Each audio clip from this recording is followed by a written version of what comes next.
We told you about the cruise. My mom forced me to change the wedding date for their trip. I still married on that day. 2 weeks later, they came to my house. I never thought I'd be the one to walk away. My wedding day should have been perfect. It was in many ways. Emma looked stunning, her eyes bright with tears as we exchanged vows in the garden of our first apartment building. Our friends surrounded us, champagne flowed, and the afternoon sun cast everything in gold. The string quartet played our song as she walked toward me, and I felt my heart might burst from the fullness of that moment. But there was a gaping hole in the crowd. My parents weren't there. Neither was my brother. I had gotten married without telling them. It was a decision that had been building for 28 years. That morning I stared at my phone for a full hour, wondering if I should call them, tell them to hurry over, that they could still make it. My thumb hovered over their names in my contacts. The weight of that potential connection made my hand shake. Emma found me like that, sitting on the edge of the bed in my suit, paralyzed by indecision. The morning light filtering through our bedroom curtains, illuminating the dust particles that seemed suspended in time, just like I was.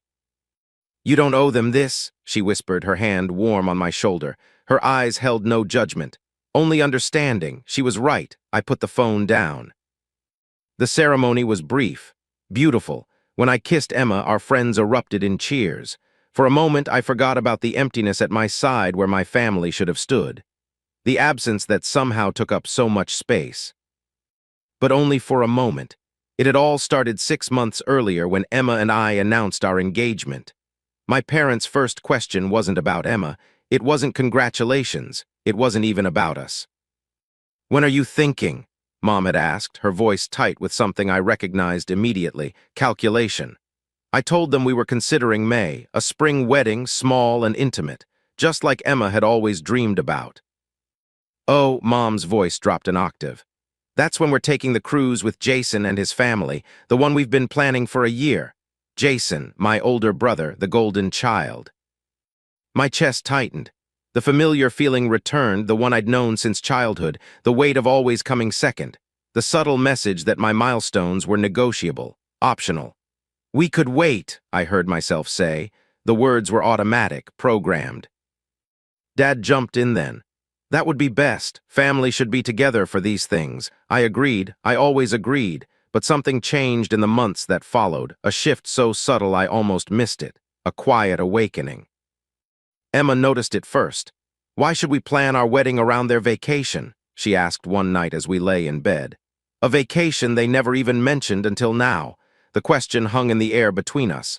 Dangerous, revelatory. Why indeed, it triggered something. A flood of memories I'd been suppressing for years, each one rushing back with perfect clarity. My 8th birthday party, postponed because Jason had a basketball tournament.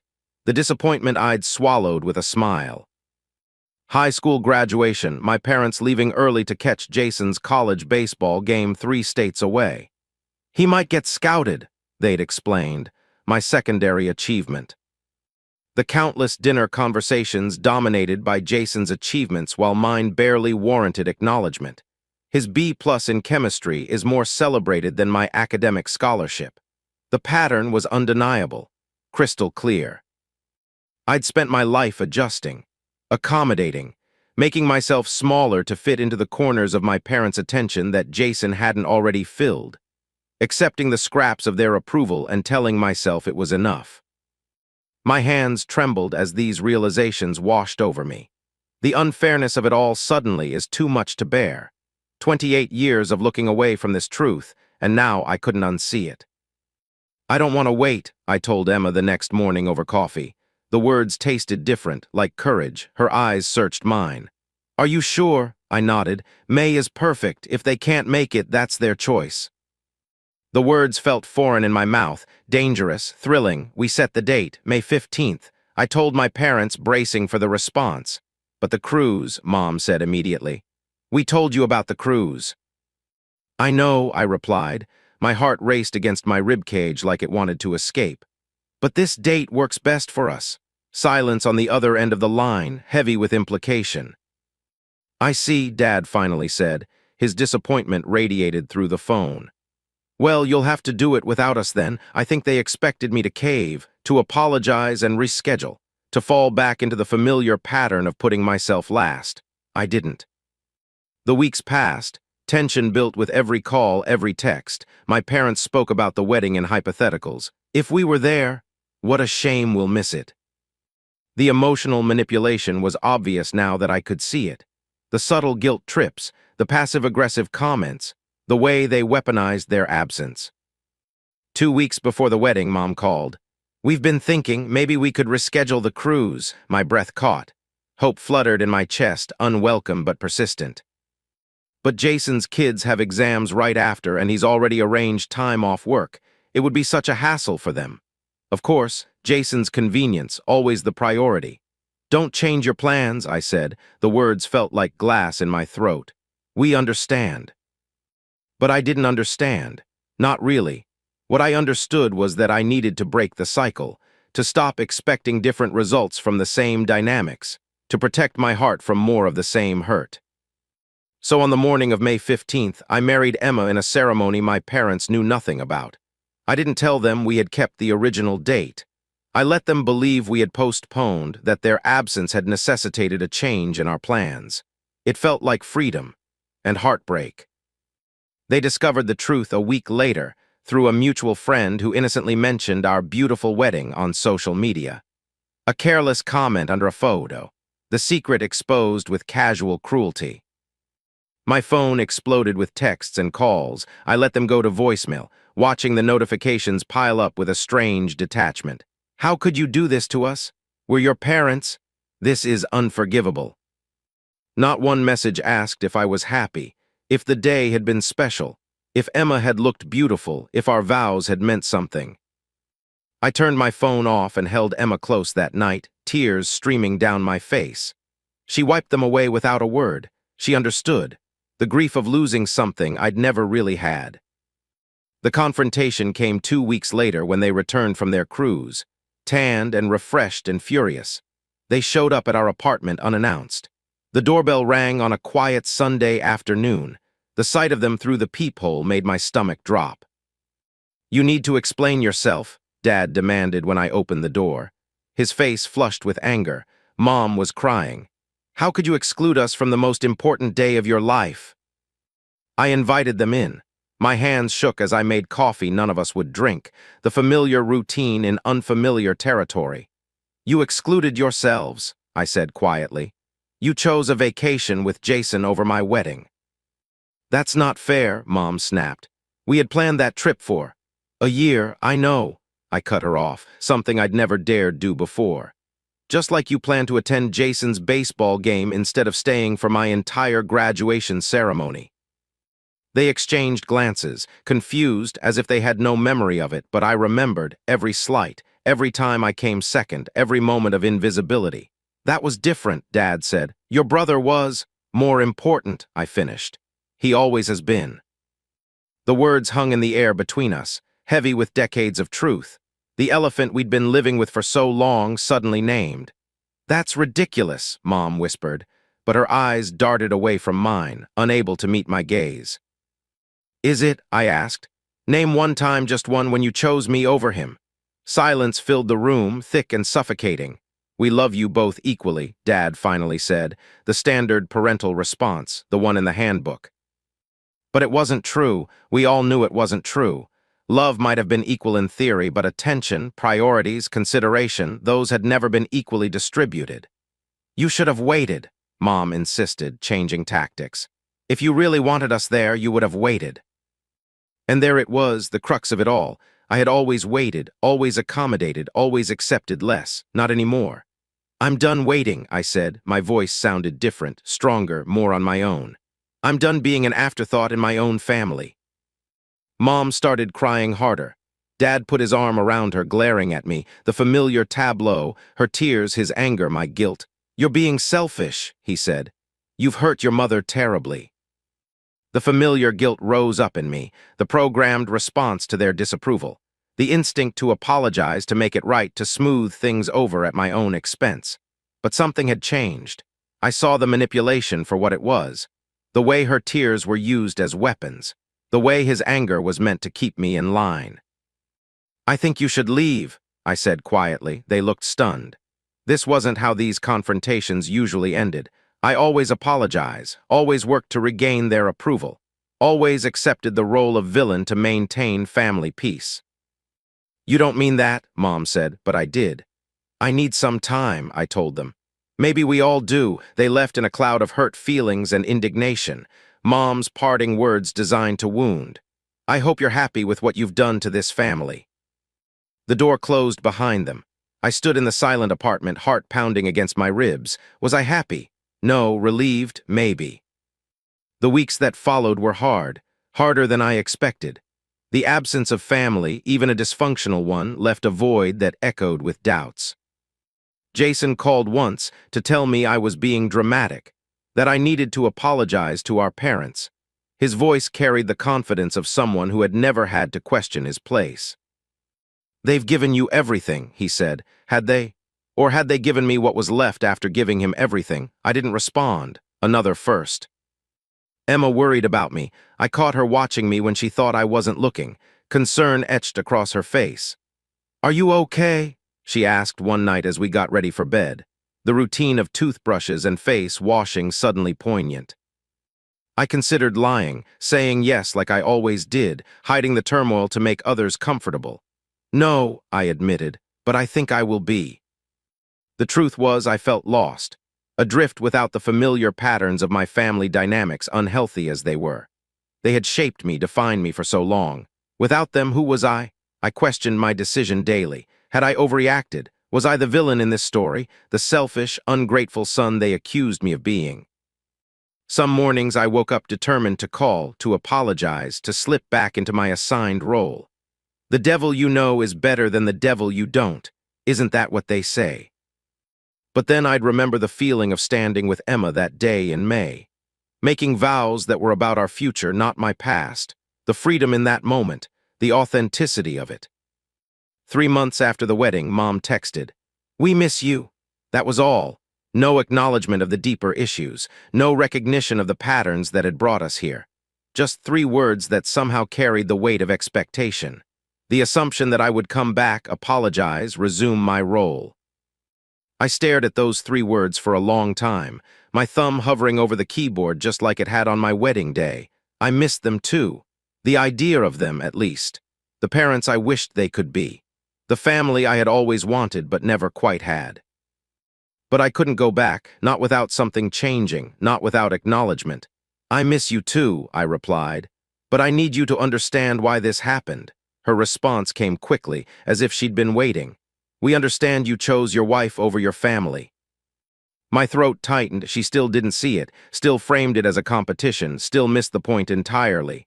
No, I typed. I chose myself for the first time. She didn't reply. Maybe she couldn't. Maybe the concept was too foreign, too threatening to the family structure they had built. The holidays loomed ahead. The first I'd spend without them. The thought filled me with both dread and a strange sense of possibility. Emma and I made plans of our own. A small Thanksgiving with friends, Christmas morning just the 2 of us before visiting her family, creating new traditions untainted by old dynamics. We can create our own traditions, she suggested one night as we discussed our plans. Ones that make us happy. The concept was revolutionary, happiness as the goal, not approval, not keeping the peace, just happiness. I found myself imagining future holidays, children of our own someday perhaps, the freedom to build a family culture based on authenticity rather than appearance, on emotional honesty rather than prescribed roles. It was terrifying and exhilarating. 6 months after my wedding day, I'm still figuring it out, still fighting the ingrained need to seek my parents' approval, still questioning if I did the right thing, still mourning the relationship I wished we could have had. But when I look at Emma, when I consider the life we're building together, I know the answer. Some days are harder than others. I see families in restaurants, parents beaming at their adult children, and my chest aches with loss.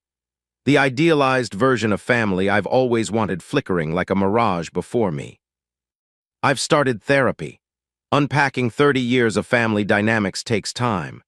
excavating the beliefs that were planted so early that I was less deserving, less important, less worthy of attention, requires patience. I've learned that what happened wasn't just about the wedding date. It was about a lifetime of subtle messages that I mattered less, that my needs were secondary, that my role was to accommodate, to adjust, to accept less. My therapist asked me recently what I would say to my parents if they were truly willing to listen, if they could hear me without defensiveness or denial. I thought about it for a long time. I would tell them that I never wanted to choose between them and my happiness, I finally said. But they forced that choice over and over again. Maybe someday we'll find our way back to each other. Maybe they'll understand what drove me to make such a drastic choice. Maybe I'll understand them better too. But it won't be the same relationship. It can't be, because I can't be the same person who contorted himself to fit into their expectations, who accepted scraps of attention and convinced himself it was a feast, who betrayed his own needs to maintain an illusion of family harmony. Last week, I drove past the baseball field where Jason played as a kid, where I spent countless hours on the bleachers watching him shine, where I learned to be a spectator in my own family. I pulled over and sat there for a while, remembering the cheers for him, the way my parents' faces lit up with pride, the way I tried to replicate that success, that magic formula for their attention, but never quite could. It wasn't Jason's fault. He played the role assigned to him just as I played mine. We were both products of a dynamic neither of us created.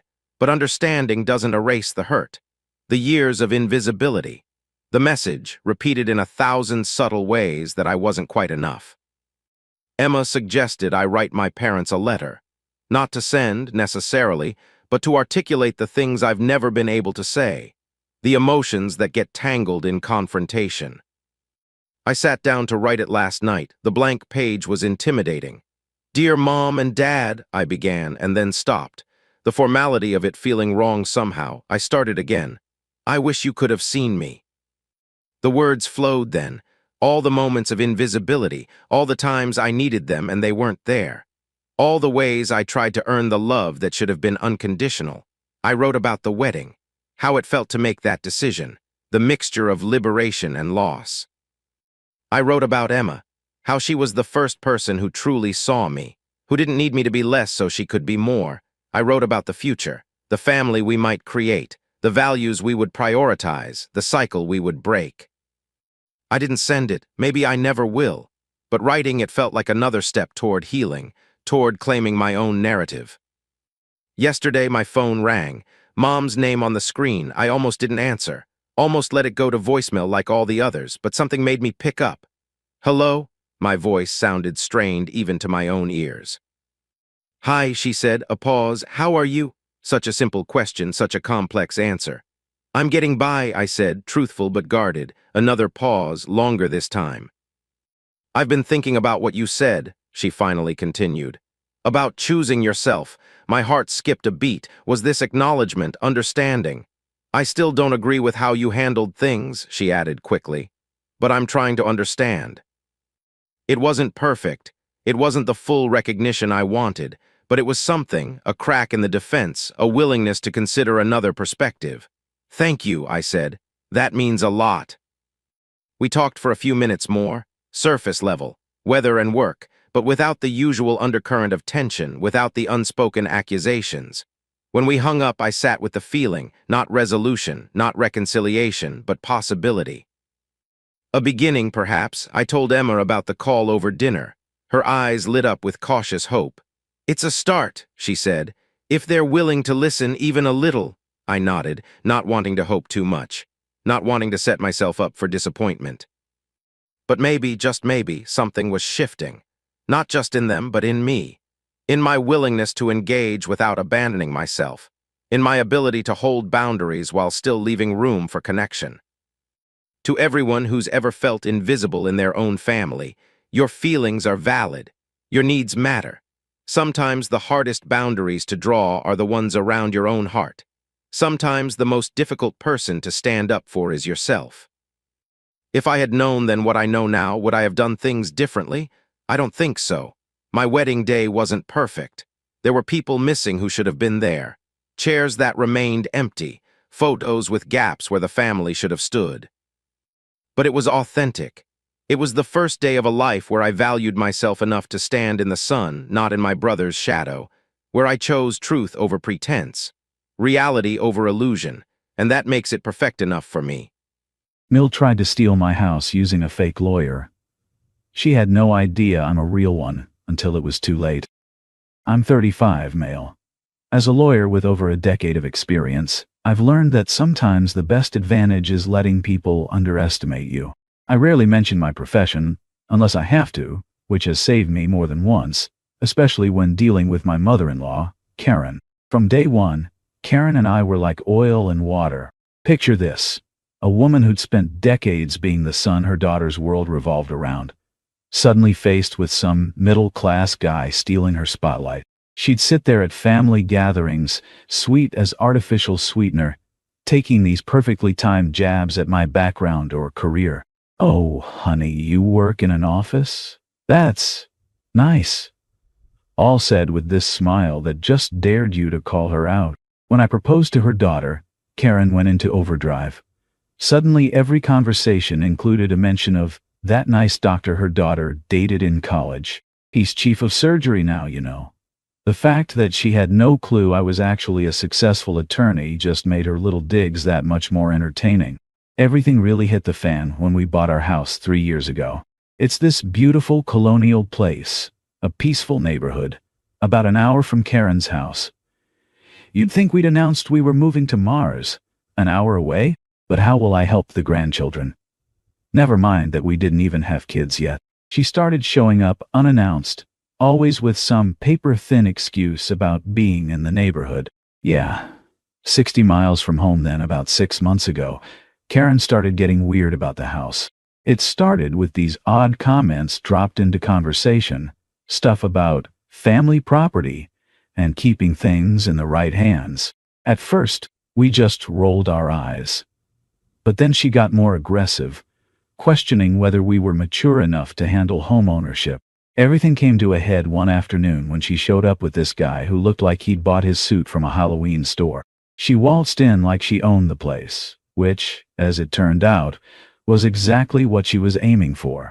"We need to discuss some paperwork," she announced, settling in at our dining room table like she was closing on a Fortune 500 merger. "It's about transferring the house into my name, for the family's security, of course." I had to bite my cheek to keep from laughing. Her lawyer, Mr. Clark, started pulling wrinkled papers from a briefcase that had seen better days. Everything about him screamed fake, from his nervous sweating to the way he couldn't make eye contact. I decided to have some fun. Asked him some basic legal questions any first-year law student could answer. Watched him squirm and stumble while Karen kept trying to cut in. "Let's just sign the papers and worry about the details later." Finally, I'd had enough of the charade. Reached for my own briefcase.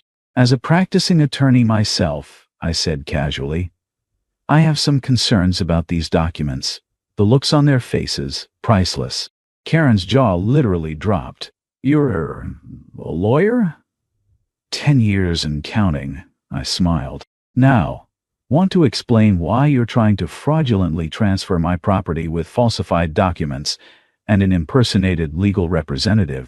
The documents were a joke, wrong terminology, missing clauses, spelling errors everywhere. But I had more. "I've got records of all your unauthorized property inquiries, Karen." "Oh, and those emails you sent from your work account about forging documents?" Not very subtle.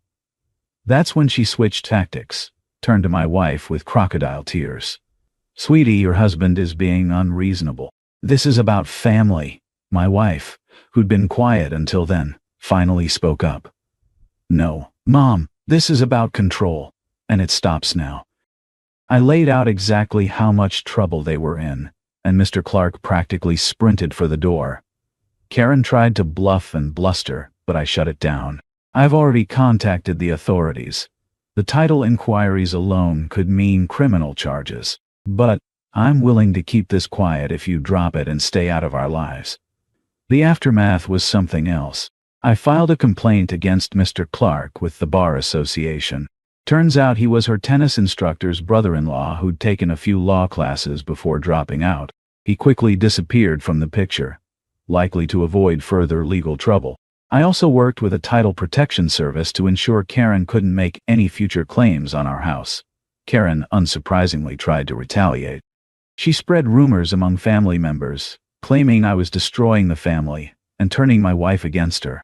Most of them saw through her lies, but a few called to ask what was going on. I calmly explained the situation, and once they heard the full story, they were firmly on our side. The most satisfying moment came a month later, when I received a letter from Karen's workplace. Karen lost her job when they found out she'd been using company resources for her scheme. Many of them, especially those who had already been burned by her manipulative ways, began distancing themselves. She went from being the self-proclaimed matriarch to a pariah almost overnight. Still, she didn't go quietly.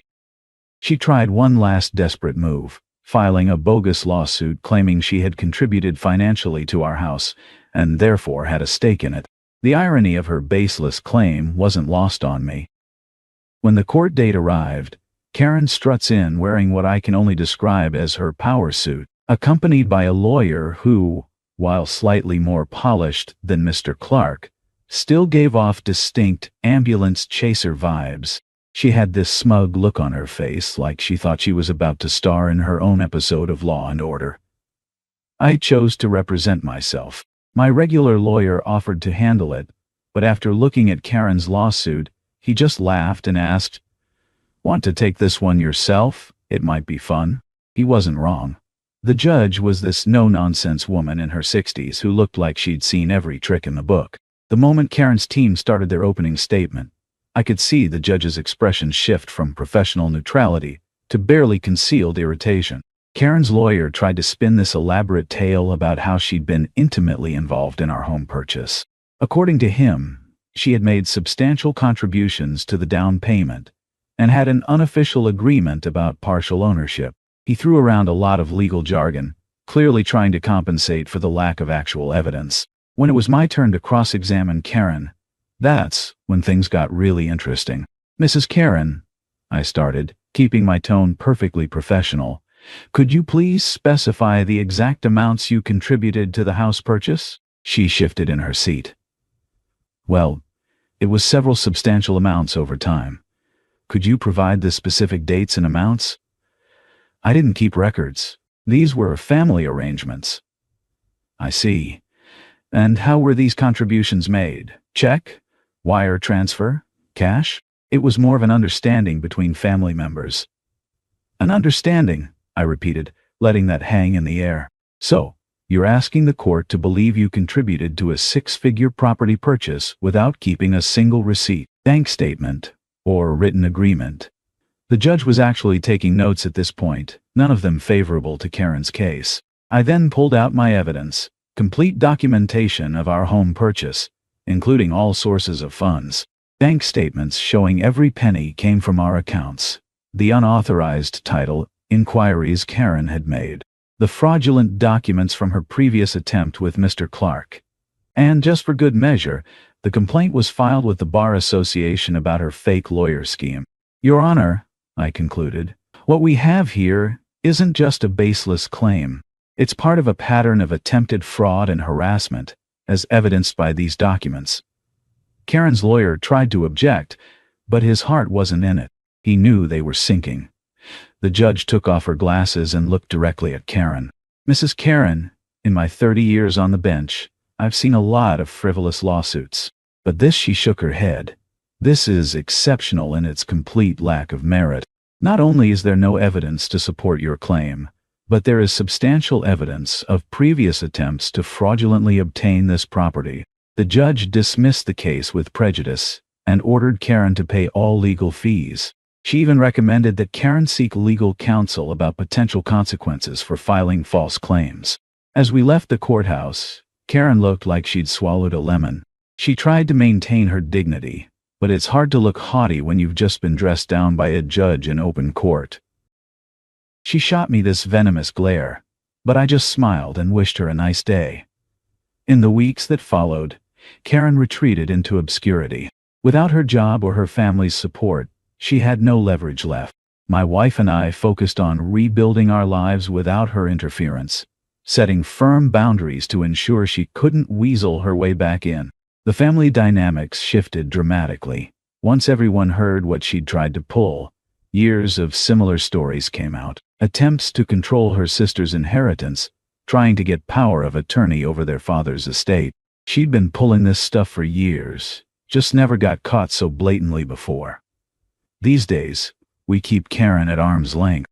My wife isn't ready to cut contact completely, but we have strict boundaries. No unannounced visits, no financial discussions, and any manipulation gets shut down immediately. Looking back, I'm actually grateful it happened. My wife finally stood up to years of manipulation, and we came out stronger. Our house isn't just a home anymore. It's a symbol of standing our ground. And here's my advice. When dealing with manipulative family members, don't back down. These people thrive on intimidation, but they crumble when faced with facts and firm boundaries. Sometimes the best defense is letting them think they've got the upper hand, right until the moment they realize they never stood a chance. My fiancée moved her parents into my house without asking. When they took over, I changed the locks and called off the wedding. I'm 31, male, and up until about a week ago, I was engaged. Thought I had it all figured out, honestly. I'd been with my fiancée, let's call her Kay, for 3 years, and we got engaged a little over a year ago. I'm not one to rush things. I like to be sure before making big decisions, but man, I couldn't have been more wrong this time. I own a house, nothing crazy, but it's mine. Inherited it from my grandmother when she passed away, and it's got a lot of sentimental value. 3 bedrooms, a decent yard, and it's paid off. I spent years fixing it up, did most of the renovations myself. So it's not just a house, it's part of me. Kay had her own apartment, but about 6 months ago, she started staying over more and more until we just decided she should move in with me. Made sense at the time, or so I thought. The thing is, I didn't expect what came next. Last week, I came home from work, tired as hell, and I noticed right away that something was off. I heard voices from the living room, but they weren't Kay's. As I walked in, I saw her parents, her mom and dad, sitting on my couch, watching TV like they owned the place. And right by the door, 3 massive suitcases. "What's going on?" I asked, already feeling like something was really wrong. Kay came out of the kitchen with this big smile, like she wasn't dropping a bomb on me. "Oh, babe, I forgot to tell you my parents are staying with us for a bit. Isn't that great?" I just stood there for a second, trying to process. Staying with us? For how long? She waved her hand like it didn't matter. I don't know, maybe a couple of months? Their house is getting some repairs done, and it's just easier for them to be here. Now look, I'm all for helping out family when needed, but months? Without even asking me? I couldn't believe what I was hearing. "You didn't think to talk to me about this first?" Her smile faltered, but she shrugged it off like it was nothing. "Why would I need to? They're my parents. It's not a big deal." I glanced over at her dad, let's call him R, who had his feet up on my coffee table, like he was in his own living room. "What's the problem?" he asked, giving me this smug look. "We're family now, right? We're not asking you to pay for anything." That's when I realized what was really going on. They weren't just crashing for a bit, they were planning to move in. Her mom, M, was already talking about how the house needed a few upgrades, and how they could help me out by sprucing up the place. I felt my blood pressure rising. I looked back at Kay, hoping she'd see how insane this was. But nope, she was just standing there like everything was totally fine. She didn't ask.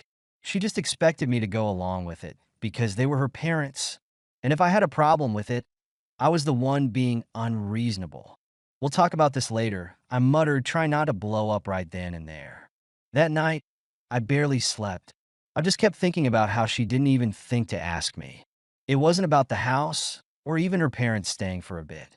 It was the fact that Kay didn't respect me enough to have a conversation. I felt blindsided. Like, when did this stop being my house? When did she start making decisions for the both of us, without even thinking about how I felt? The next day I tried to bring it up, calmly.